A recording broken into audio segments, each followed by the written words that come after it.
नमस्कार. अवधूत चिंतन श्री गुरुदेव दत्त श्री स्वामी समर्थ. आपल्या मी गतपुरीची या चॅनलमध्ये आपल्या सर्वांचं स्वागत आहे. 21 सप्टेंबरला सर्वपित्री अमावस्या आली आहे. सर्वपित्री अमावस्येला पितृपक्ष संपतो आणि या सर्वपित्री अमावस्येला मोक्षदायिनी अमावस्या असे देखील म्हणतात. या दिवशी सर्व पितरांचे श्राद्ध घातले जाते. जे ज्ञात अज्ञात पितर असतात त्यांचे सर्वांचे या दिवशी श्राद्ध घातले जाते. आणि जर आपल्याकडून पितृपक्षामध्ये श्राद्धविधी करण्याचे राहून गेले असतील, पितृश्राद्ध घालायचे राहून गेले असतील, तर ते देखील या दिवशी घातले जाते.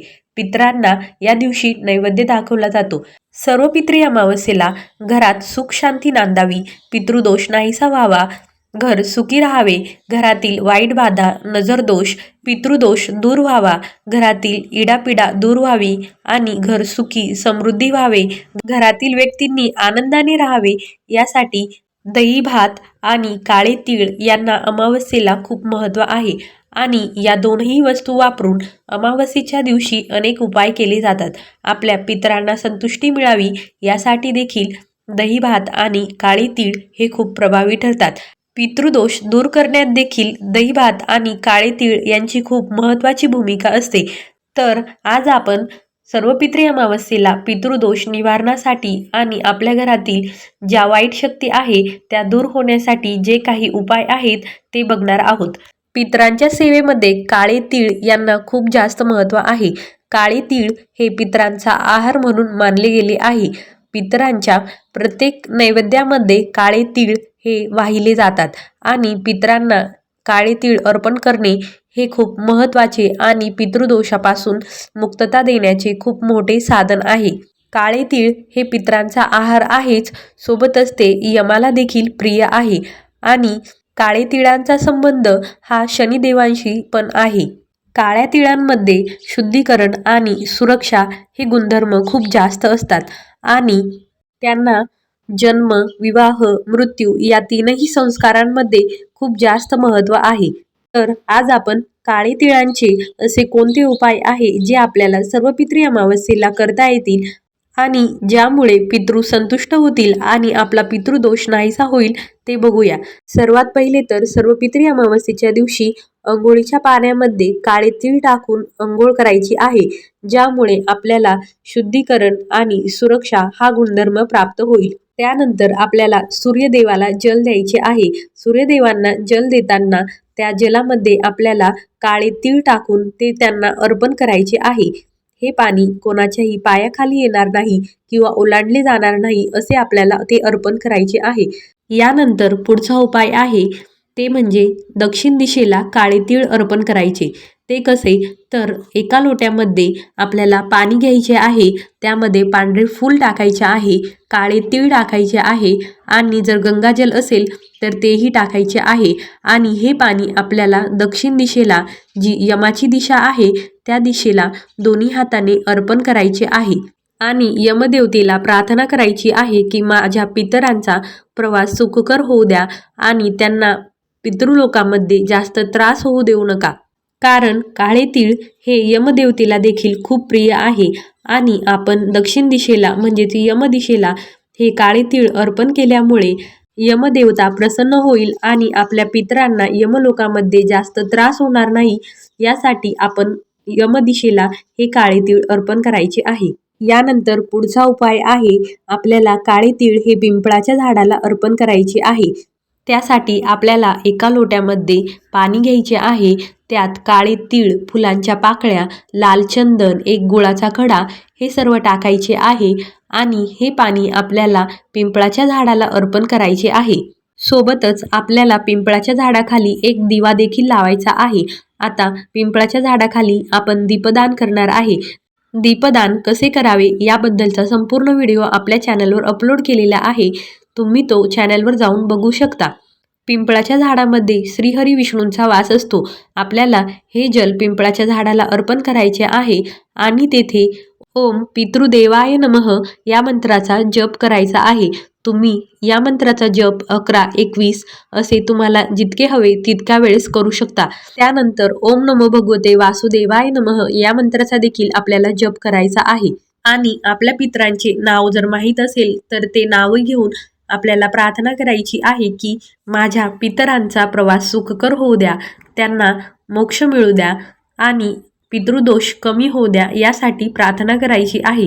हे सर्व करताना आपल्याला पिंपळाच्या झाडाला हात लावायचा नाहीये, कारण अमावस्येला पिंपळाच्या झाडाला हात लावायचा नसतो आणि पिंपळाच्या झाडामध्ये श्रीहरी विष्णूंचा वास असतो. त्यामुळे पिंपळाच्या झाडाला हात लावायचा नाही, स्पर्श करायचा नाही. अमावस्येला नजरदोष काढण्यासाठी काळे तिळांचा प्रभावी उपाय केला जातो. तो म्हणजे अमावस्येला काळे तीळ घ्यायचे आहे. चिमूटभर काळे तीळ घेऊन घरातील ज्या व्यक्तींवर नजरदोष झालेली आहे किंवा आपल्याला वाटते की या व्यक्तीला नजरबाधा झालेली आहे, त्या व्यक्तीवरून आपण ते काळे तीळ 7 वेळा उतरवून घ्यायचे आहे. जर आपल्याला वाटते की आपल्या घराला देखील कोणाची नजर लागलेली आहे किंवा घराला देखील नजरबाधा झालेली आहे, तर घराच्या मुख्य प्रवेशद्वारावरून देखील 7 वेळा काळे तीळ उतरवून घ्यायचे आहे. घरातील सर्व सदस्यांवरून आणि घरावरून 7 वेळा काळे तीळ उतरवून घ्यायचे आहे आणि हे तीळ दक्षिण दिशेला फेकायचे आहे. प्रत्येक व्यक्तीसाठी काळे तीळ हे वेगवेगळे घ्यायचे आहे. एकच चिमूट सर्व व्यक्तींवरून उतरवायची नाही. घरासाठी देखील वेगळे तीळ घ्यायचे आहे आणि नंतर ते दक्षिण दिशेला फेकायचे आहे. यामुळे नजरदोष किंवा नजरबाधा लागलेली असेल तर ती निघून जाईल आणि घरातील व्यक्तींना काही अडचणी असतील, त्यांच्या आयुष्यात काही अडथळे येत असतील तर ते देखील दूर होतील. घराला पण नजरबाधा किंवा नजरदोष लागलेली असेल तर ती देखील निघून जाईल आणि घरातील व्यक्तींना येणाऱ्या अडचणी देखील दूर होतील. पितरांचा प्रवास सुखकर होण्यासाठी आणि पितरांना यमलोकी त्रास होऊ नये यासाठी आपल्याला पुढचा उपाय करायचा आहे. जर तुमच्या घराजवळ वाहते पाणी असेल किंवा नदी, तलाव असे काही असेल किंवा एखादे तीर्थक्षेत्र असेल तर त्या पाण्यामध्ये 1 मूठभर काळे तीळ विसर्जित करायचे आहे. तुमच्या पितरांच्या नावाने, पितरांची नावे घेऊन तुम्ही ते काळे तीळ या वाहत्या पाण्यामध्ये विसर्जित करायचे आहे, जेणेकरून आपल्या पितरांना यमलोकी जर काही त्रास असेल तर यमराजा प्रसन्न होऊन आपल्या पितरांना त्या त्रासातून मुक्तता मिळेल आणि आपले पितर देखील आपल्यावर प्रसन्न होतील. कारण पितृदोष हा पितरांच्या रागामुळे लागलेला असतो. पितरांची जर आपण काही सेवा केली नाही तर पितरांचा आपल्यावर रोष वाढतो, त्यामुळे आपल्याला पितृदोष लागतो. आणि जर आपण पितरांना त्रास होऊ नये यासाठी जर काही सेवा केल्या तर ते आपल्यावर प्रसन्न होतात आणि आपला पितृदोष नाहीसा होण्यासाठी मदत होते. आता काळे तीळच का प्रत्येक ठिकाणी अर्पण करायचे आहे, तर काळे तीळ हे पितरांसाठी खूप महत्त्वाचे आहे आणि आपण जितके काळे तीळ पितरांसाठी अर्पण करतो तितके आपण आपल्या वाट्यातले पुण्य त्यांच्यासाठी देतो आहे, असे त्याची समज असते. आणि त्यामुळे आपले पुण्य त्यांना मिळून त्यांचा पुढचा प्रवास सुखकर होतो आणि त्यांना पुढे येणाऱ्या यातनांपासून मुक्तता मिळते. आणि आपण 1 काळा तीळ अर्पण केला तर आपल्याला 100 पटीने पुण्य मिळत असते. आता सर्व पितरी अमावस्येला दही भाताच्या कोणत्या प्रभावी सेवा करायच्या किंवा दही भाताचे कोणते उपाय करायचे जेणेकरून नजरदोष, पितृदोष, वाईट बाधा नष्ट होतील, तर ते बघूया. सर्व पितरी अमावस्येला आपल्याला दही आणि अळणी भात करायचा आहे. यांचा एकत्र नैवेद्य तयार करायचा आहे आणि त्याचे आपल्याला विविध उपाय करायचे आहे. सर्वात पहिले तर आपल्याला घराच्या दक्षिण दिशेला पानांची जी पत्रावळी असते तिच्यावर किंवा द्रोणात किंवा पिंपळाच्या किंवा इतर झाडांच्या पानावर आपल्याला हा नैवेद्य ठेवायचा आहे. आपण पितरांना नैवेद्य हा केळीच्या पानावर ठेवत नाही, त्यामुळे केळीचे पान सोडून इतर झाडांच्या पानावर आपल्याला हा नैवेद्य ठेवायचा आहे. घराच्या दक्षिण दिशेला पत्रावळीवर किंवा कोणत्याही झाडाच्या पानावर आपल्याला दही आणि अळणी भात घ्यायचा आहे. त्यावर काळे तीळ टाकायचे आहे आणि दक्षिण दिशेकडे तोंड करून आपल्याला हा नैवेद्य ठेवायचा आहे. हा नैवेद्य ठेवताना खाली गोलाकार काढायचा आहे आणि त्यावर हा नैवेद्य ठेवायचा आहे आणि नैवेद्याला पुन्हा गोलाकार पाणी फिरवायचे आहे आणि नैवेद्य पितरांना अर्पण करायचा आहे. आपण देवांना नैवेद्य ठेवताना खाली चौकोन काढतो, परंतु पितरांना नैवेद्य ठेवताना खाली गोलाकार वर्तुळ काढायचे आहे. आणि हा नैवेद्य ठेवल्यावर पितरांना प्रार्थना करायची आहे की आमचे सर्व पितृदोष नाहीसे होऊ द्या, आम्हाला जेही दोष लागले असतील ते नाहीसे होऊ द्या. आणि इथे बसून आपल्याला ओम पितृदेवाय नमः या मंत्राचा जप करायचा आहे. हा नैवेद्य तुम्ही घराच्या बाहेर दक्षिण दिशेला ठेवू शकता. अमावस्येच्या दिवशी जर एखाद्या पक्ष्याने, प्राण्याने ते नैवेद्य खाले तर ते खाऊ द्यायचे आहे आणि उरलेला नैवेद्य दुसऱ्या दिवशी आपल्याला वाहत्या पाण्यात किंवा एखाद्या मोकळ्या जागी ठेवून द्यायचा आहे. यानंतर दुसरा उपाय आहे, आपल्याला आगारी तयार करायची आहे, विस्तव तयार करायचा आहे आणि त्यावर कापूर पेटवायचा आहे. त्यावर तूप टाकून जाळायचे आहे आणि नंतर त्यात दही भात आणि काळे तीळ यांचा नैवेद्य अग्नीत अर्पण करायचा आहे. हा नैवेद्य अर्पण करताना 11 वेळेस ओम पितृदेवाय नमः असे म्हणून 11 वेळेस हा नैवेद्य थोडा थोडा अर्पण करायचा आहे. जेणेकरून आपण अग्नीतून पितरांना हा नैवेद्य अर्पण केला आहे असे होते आणि अग्नीच्या किंवा आगारीच्या वासाने आपले पितृ संतुष्ट होतात आणि त्यांच्यापर्यंत हा नैवेद्य पोहोचतो. आपल्याला हा उपाय घराच्या बाहेर, मुख्य दरवाजा बाहेर करायचा आहे, कारण आपण आगारी ही उंबरठ्या बाहेर देत असतो किंवा तुम्ही गच्चीवर किंवा बाल्कनीमध्ये देखील हा उपाय करू शकता. हा उपाय मुख्य दरवाजाच्या बाहेर करायचा असतो. हा उपाय देखील आपल्याला दक्षिण दिशेकडे तोंड करून करायचा आहे आणि आगारी ही दक्षिण दिशेला ठेवायची आहे. त्यानंतर पुढचा उपाय येतो, आपल्या घराच्या चारही बाजूला प्रत्येक दिशेला थोडा थोडा दही भात ठेवायचा आहे.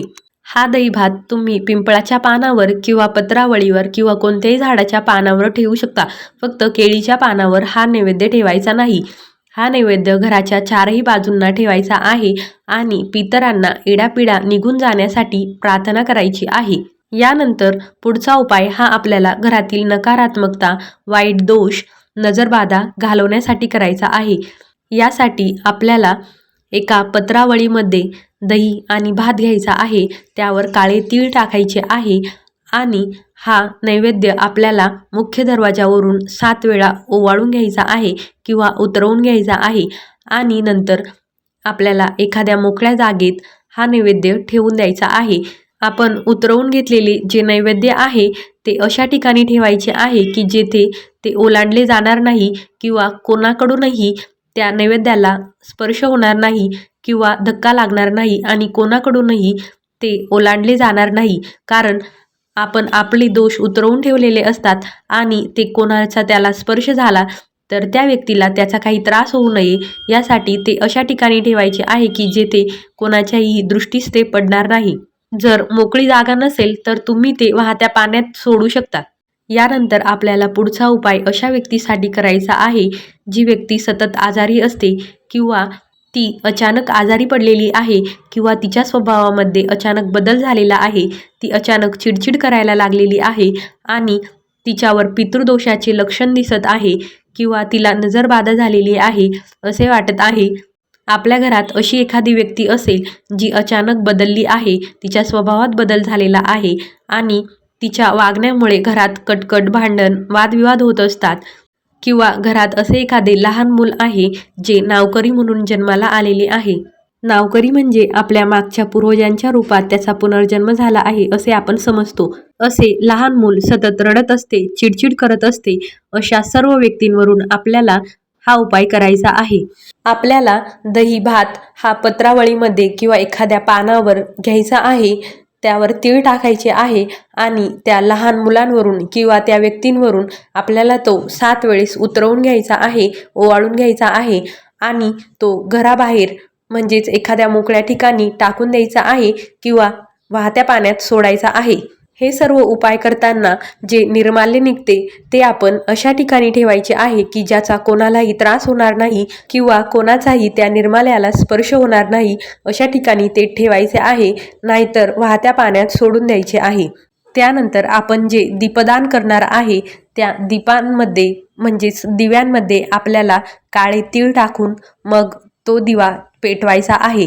आपल्याला प्रत्येक दिव्यामध्ये काळे तीळ हे टाकायचेच आहे. अशा प्रकारे सर्वपित्री अमावस्येला आपल्याला काळे तीळ आणि दही भातांचे हे प्रभावी उपाय करायचे आहे, ज्यामुळे आपले नजरदोष, पितृदोष, वाईट बाधा या सर्व नष्ट होतील. आपल्या घरातील इडापिडा दूर होईल आणि आपले घर सुखी समृद्धी होईल.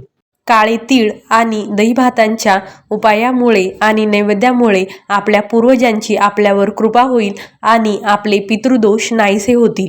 तुम्हाला हा व्हिडिओ आवडला असेल अशी मी अपेक्षा करते. व्हिडिओ आवडला तर चॅनलला सबस्क्राईब करा, व्हिडिओला लाईक करा. व्हिडिओ बघितल्याबद्दल धन्यवाद. अवधूत चिंतन श्री गुरुदेव दत्त. श्री स्वामी समर्थ. जय जय स्वामी समर्थ.